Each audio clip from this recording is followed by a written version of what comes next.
Bonjour à tous, chers auditeurs de Wesh Radio. Aujourd'hui, nous sommes le 30 décembre 2024 et c'est une journée toute spéciale. C'est mon anniversaire. Merci d'être avec moi pour célébrer cette belle journée, remplie de gratitude, de réflexion et d'énergie positive.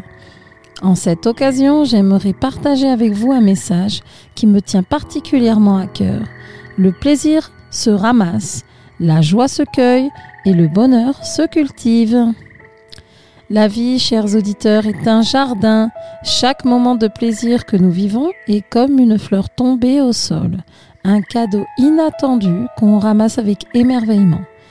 Ces instants fugaces, comme une éclatante journée ensoleillée ou un éclat de rire partagé, sont des pépites de lumière. Ils sont là pour nous rappeler que même dans la simplicité, la vie peut être douce et généreuse. La joie, quant à elle, demande un peu plus d'effort. C'est une quête, une récolte délicate, comme un fruit mûr, elle attend d'être cueillie.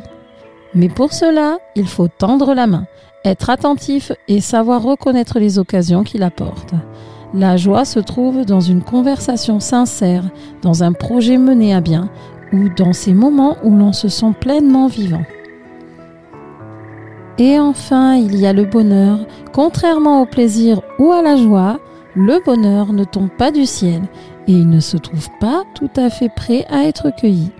Non, le bonheur, c'est quelque chose que l'on cultive jour après jour.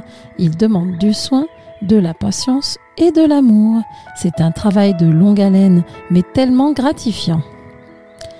Pour cultiver le bonheur, il faut commencer par planter les bonnes graines, celles de la gratitude, de l'amour, de la bienveillance et de la sérénité.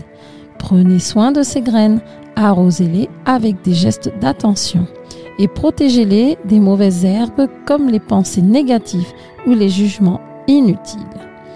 Avec le temps, elles fleuriront en un bonheur durable, celui qui illumine vos journées, même dans les moments difficiles.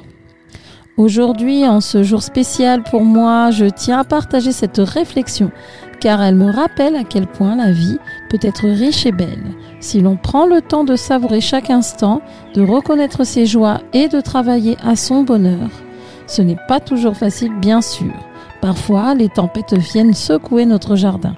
Mais avec de la persévérance, nous pouvons toujours replanter, reconstruire et faire renaître ce qui compte vraiment. En cette fin d'année, alors que nous faisons le bilan des mois écoulés, posez-vous cette question. Qu'avez-vous ramassé, cueilli et cultivé en 2024 ? Quelles fleurs ont embelli votre chemin ? Quels fruits avez-vous récoltés ? Et quelles graines voulez-vous semer pour 2025 ? Peut-être avez-vous connu des moments de plaisir spontané, de joie intense et de bonheur profond. Si c'est le cas, savourez-les encore aujourd'hui en les repensant avec gratitude. Et si cette année a été plutôt difficile, souvenez-vous que chaque nouvelle journée est une chance de recommencer, de planter de nouvelles graines et de nourrir vos rêves. Le bonheur, chers auditeurs, n'est pas une destination lointaine. Il est là, près de vous, dans les petites choses de la vie, dans ces instants où l'on se sent aligné avec soi-même et avec ce qu'on aime. Prenez le temps aujourd'hui d'honorer ce jardin intérieur. Merci d'être là pour partager ce moment avec moi. Vous êtes une part importante de mon propre bonheur et c'est avec un grand plaisir que je vous accompagne jour après jour. Profitez de cette belle journée pour ramasser le plaisir, cueillir la joie et continuer à cultiver votre bonheur.